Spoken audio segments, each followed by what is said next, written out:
Si vous débutez dans le cinéma ou que vous y travaillez déjà, je ne pense que vous n'avez pas envie d'échouer. Moi, je ne veux pas vous voir échouer. Et voilà pourquoi dans cette vidéo, je partage avec vous 5 choses à ne pas faire lorsque vous débutez. Ou bien simplement lorsque vous voulez quitter du débutant au professionnel dans le monde du cinéma. Salut la famille et welcome back to my channel. Pour ceux qui sont nouveaux aux nouvelles, je suis Paul Shilo, réalisateur, DOP et coloriste chez Real Art Studio. J'ai une expérience de plus de 15 ans dans l'industrie et dans mon parcours, les erreurs, j'en ai commis.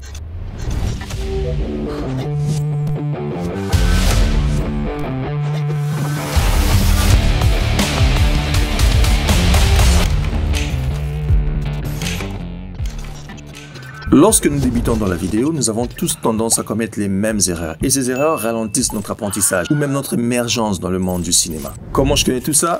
Parce que je les ai toutes commises aussi. Et lorsque j'ai arrêté avec ces erreurs, directement, tout a changé. J'ai commencé à apprendre des choses rapidement et surtout à évoluer dans une vitesse que je ne pouvais même pas imaginer dans ce domaine. Que vous soyez juste passionné ou réalisateur en herbe ou même cinéaste absolu, je pense que cette vidéo est faite pour vous. Que vous soyez même photographe, parce que en réalité, la vidéo n'est qu'une succession d'images. Si je peux le dire ainsi. Sans plus tarder, commençons avec le numéro 1. Ne pas croire à ses capacités. Quand je parle de manque de confiance en soi ou ne pas croire en ses capacités, c'est le fait de ne pas être sûr de pouvoir réaliser quelque chose. Ne pas être sûr de pouvoir être capable de faire quelque chose. Quand je dis ne pas être capable, ça ne veut pas dire que vous ne le faites pas pour autant. Vous le faites, vous ne ressortissez pas à 100% votre capacité pour faire cette chose-là. Pourquoi? Parce que quelque part, vous vous dites que non, je ne sais le faire. Je vais vous partager quelque chose me concernant. À chaque fois que je discute avec les gens, j'ai toujours tendance à dire que moi, je n'ai pas de plan B dans ma vie. Je sais que c'est un peu absurde pour certains, mais pour moi, ne pas avoir un plan B veut dire mettre toutes les chances de mon côté. Ça veut simplement dire que je suis prêt aujourd'hui à ne pas faire autre chose que la seule chose que je fais. Connaissant tellement ce que je ne peux pas faire, qui me motive à savoir ce que je peux faire. Et le plan B dans ma vie, pourquoi je les ai tous enlevés?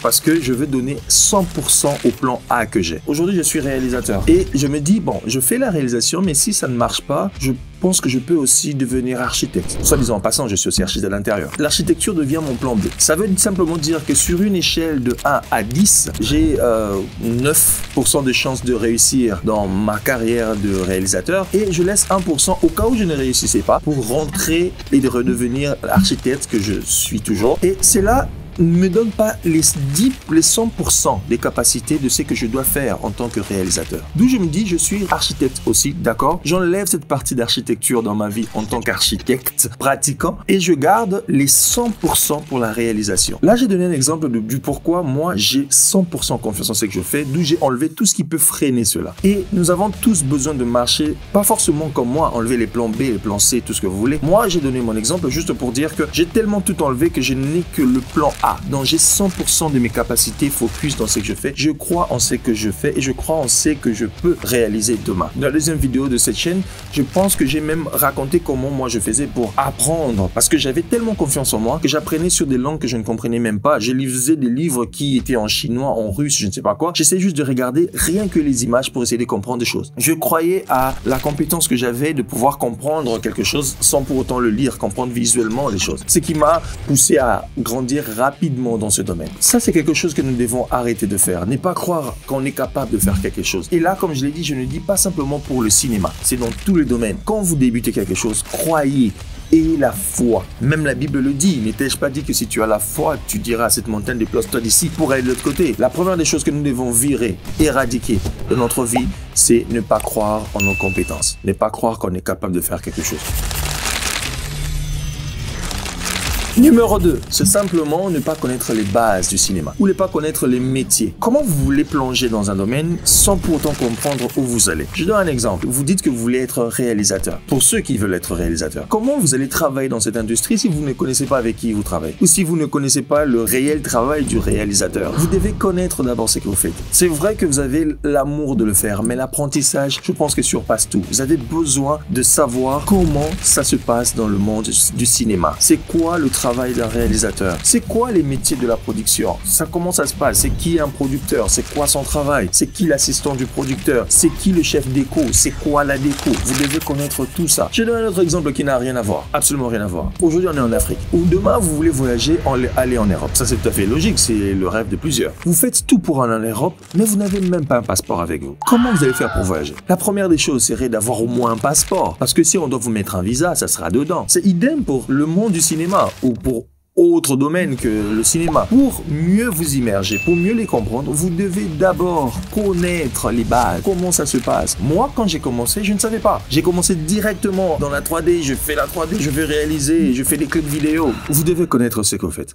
Parce que même moi, quand j'ai commencé, j'ai tout fait sans savoir réellement quoi faire. Et je vous assure, j'ai commencé à évoluer, à progresser lorsque je me suis focalisé à faire une seule chose. Quand je faisais la réalisation à l'époque, je ne faisais rien. Je ne montais plus les vidéos. Je ne faisais plus de la 3D. Absolument rien. Et après, quand j'ai commencé à faire le DOP, j'ai arrêté d'apprendre tout ce qui est réalisation. Je me suis focalisé que sur être DOP. Mais avant, je faisais tellement tout que je n'avançais pas.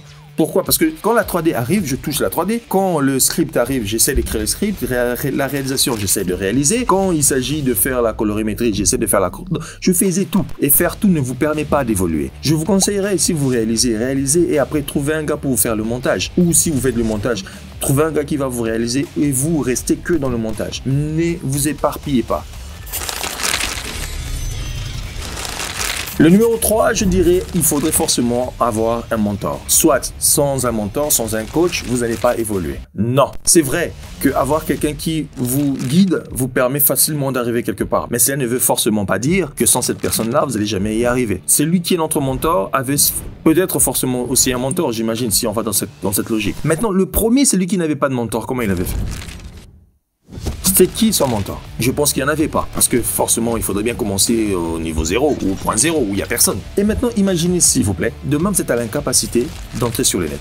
Ou encore, que vous n'avez pas la possibilité de suivre des vidéos pour regarder comment d'autres font. Donc ça veut simplement dire que vous n'allez plus évoluer dans la vie. Je pense que c'est très important d'avoir un mentor. Mais ce n'est pas l'absolu. Parce que moi, si je vous dis que j'ai un mentor, je vous mentirai. Pourquoi? Parce que j'ai eu à suivre tout le monde. J'ai eu à étudier, d'abord m'étudier moi-même, savoir ce que je suis capable de faire, avant de connaître mes compétences. Et puis je regarde comment les autres font pour que je puisse faire soit comme eux, ou différemment d'eux, ou plus que eux. Mais je ne peux pas dire que j'ai un mentor. C'est lui mon mentor. Non, j'ai eu des conseils par-ci par-là, mais je n'ai pas forcément eu à avoir des mentors comme plusieurs le disent ou le pensent. Pour ce troisième point, je pense que c'est vraiment très important de le dire. On n'est pas obligé forcément d'avoir un mentor. Normalement, Dieu a mis en chacun de nous la capacité de pouvoir être grand, la capacité d'apprendre, la capacité de faire des choses de soi-même. C'est vrai, comme j'ai dit, besoin d'un guide, vous pouvez en avoir, ou vous pouvez vous référer sur le travail d'une personne, ou vous pouvez suivre la manière dont une personne le fait, mais ça ne vous oblige pas d'avoir la mentalité que vous devez forcément avoir quelqu'un pour vous guider, pour vous dire quoi faire et quoi ne pas faire. Et moi, ce qui m'a freiné dans mon parcours, c'était le fait de vouloir toujours chercher à avoir quelqu'un qui va me dire que non, ça c'est bien fait, ou je fais un travail, j'ai besoin de montrer toujours à quelqu'un. Vous pouvez prendre votre travail et le présenter à quelqu'un pour qu'il juge ou qu'il vous donne des orientations, c'est vrai. Mais cela ne veut pas dire forcément que vous devez avoir un mentor,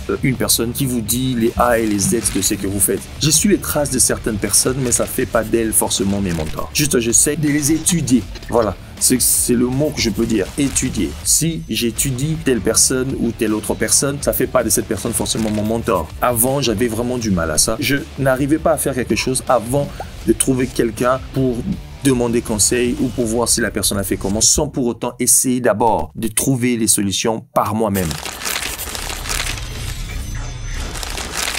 Il y a une erreur que nous commettons toujours, surtout moi j'étais dans ça et j'espère que vous ne le laisserez pas, c'est faire du cinéma notre gagne-pain.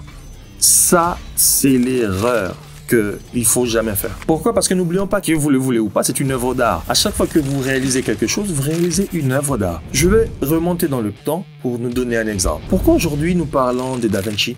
Pourquoi nous parlons de Michel-Ange, de Caravage, de Picasso, tout ce monde-là? Pourquoi nous parlons de c'est à cause de leurs œuvres? Heureusement pour eux, à leur temps, ils n'en faisaient pas comme gagne-pain. Non, peut-être que vous ne connaissez pas leur histoire. Il y a ces œuvres où ils ont eu à peindre pendant 15 ans. Dites-moi comment vous allez faire pendant 15 ans si vous peignez quelque chose et vous devez nourrir votre famille pendant 15 ans. La chapelle de Sixtine de Michel-Ange, je pense que ça a pris 15 ans ou plus. Comment il allait faire pour nourrir sa famille? Il a fait ce que moi je nous demande de faire, que ça devienne notre passion. Le faire sans pour autant savoir que ça sera notre gagne-pain demain. Et oui, maintenant on va se demander comment est-ce que ces gens ont fait pour vivre. Si je vous dis que d'autres ont mal vécu, financièrement parlant, avant, mais après, ils se sont retrouvés dans des endroits que vous ne pouvez même pas imaginer. La plupart de ces gens vivaient chez les rois. Les rois les prenaient. Ils vivaient dans la cour de roi. Michel-Ange, je pense que ça lui a pris 15 à 30 ans pour qu'il réalise. Et je ne pense même pas qu'il ait fini cette œuvre-là. Et maintenant, imaginez que s'il devait nourrir une famille, sa femme et ses enfants, comment tu vas faire si tu as une œuvre qui doit te prendre 3 ans pour réaliser cela? Ou tu fais un film qui te prend 5 ans. Et ça, c'est l'erreur qui nous bloque de notre apprentissage. Parce qu'on commence à travailler que pour de l'argent. Pendant que non, l'œuvre est censée être une passion. Et lorsque c'est une passion, ça rapporte de l'argent de par soi-même. Et de ces travaux où moi je fais sans pour autant regarder de l'argent. Parce qu'en réalité, un travail qui peut me donner 100 $,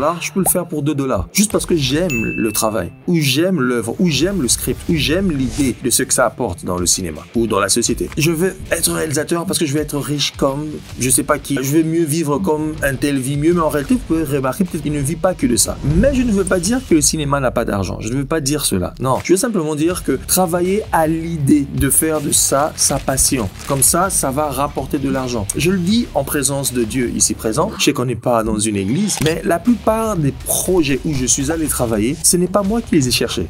Ce sont mes œuvres qui m'ont conduit dans ces endroits-là. J'ai eu à travailler chez Avant-Garde, c'était une agence de communication. J'ai eu à travailler dans plusieurs boîtes et j'ai eu à travailler en freelance avec plusieurs personnes. Pas parce qu'ils me connaissaient, mais parce qu'ils connaissaient mes œuvres. Ils voulaient travailler avec la personne qui a réalisé ces œuvres-là. Aujourd'hui, si je dis que j'ai 100 $ dans ma poche, c'est pas parce que j'ai travaillé pour gagner ces 100 $. Non, j'ai travaillé pour réaliser une œuvre qui m'a apporté les 100 $.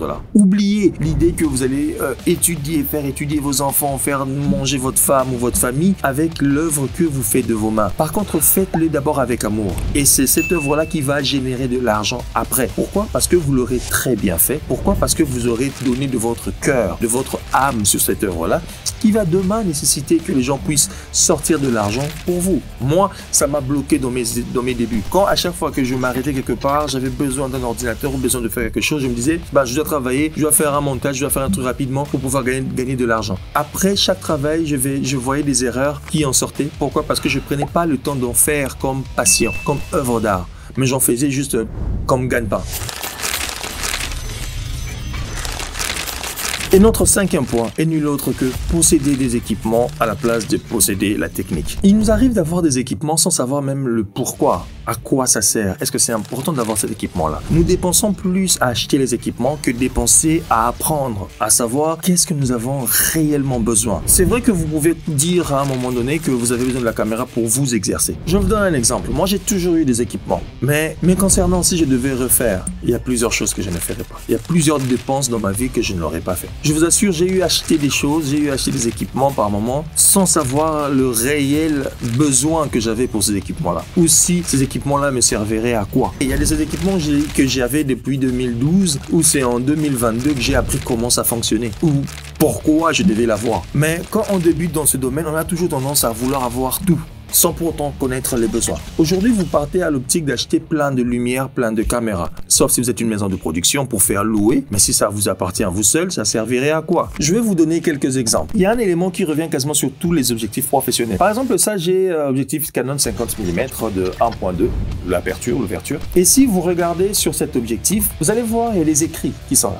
Ça nous sert à quoi, ces écrits? Est-ce qu'on prend juste des objectifs pour filmer ou que ça soit joli, que ça soit fancy avec nous, ou on les prend en connaissance de cause, si ça sert à quoi? Ici, dans cet objectif cinéma, nous remarquons qu'il y a aussi des écrits. Il m'est arrivé d'acheter un objectif qui est venu de très loin, qui m'est coûté excessivement cher, mais arrivé sur place, je me suis rendu compte que non, l'objectif ne marchait pas. Pourquoi ça ne marchait pas? Je n'avais pas la connaissance de lire ceci. À quoi ça nous sert? Ça nous sert à prendre l'objectif et à savoir si le focus est bien fait ou pas. Quand je voyais ça dans le cinéma, je ne savais pas. Je me disais, quoi, ce sont des architectes ou des ingénieurs ou quoi. Et pourtant, non. Ça nous sert à prendre des mesures. Par exemple, je sais que de là où se trouve la caméra jusque là où je suis, ça fait 1,60 m. Ça, c'est une caméra Sony. Et nous savons que dans toute caméra, nous avons ce qu'on appelle le capteur. Le capteur, c'est là où réside notre focus. Donc, la sensibilité de la caméra se trouve dans le capteur. Chaque caméra a un endroit où le capteur se trouve. Dans toutes les caméras, ils ont tous placé le même signe pour vous montrer le capteur. C'est un signe, ça montre que le capteur de notre caméra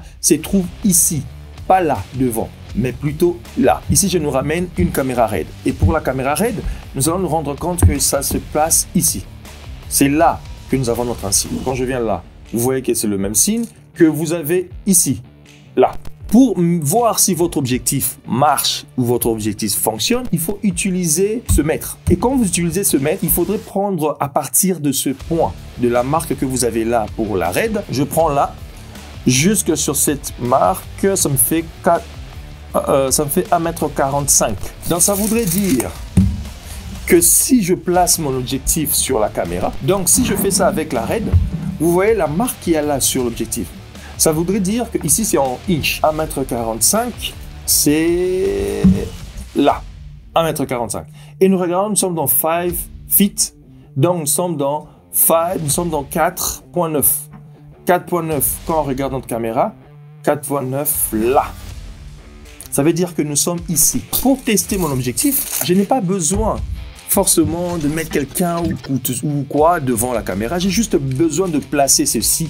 Quand je place ceci face à ma caméra, je sais que c'est la distance entre le capteur de ma caméra et la personne, c'est de 4,9, donc 1,45 m. J'ai juste besoin de placer mon objectif à 4,9 pour que l'image soit nette. Et si l'image n'est pas nette, ça veut simplement dire que mon objectif a un problème ou mon objectif ne marche pas. Pendant que j'avais des objectifs, moi je me disais que non, ça doit être la caméra qui a un problème. Le problème ne venait pas de la caméra, ça venait de l'objectif. Et je ne pouvais pas connaître cela sans avoir cette connaissance de savoir comment ça se passe, comment ça se prépare. D'où c'est très important d'avoir d'abord la connaissance, puis les équipements viendront plus tard.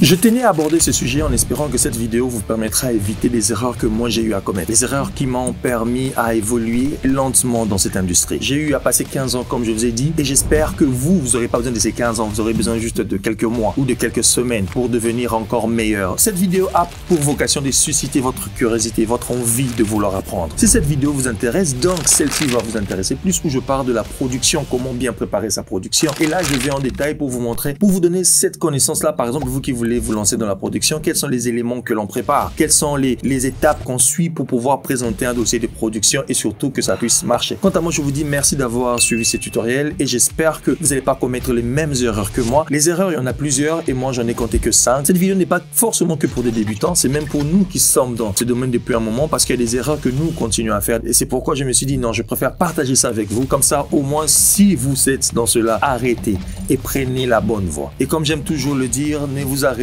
pas. Écrivez, shootez, éditez et recommencez encore. À la prochaine pour une prochaine.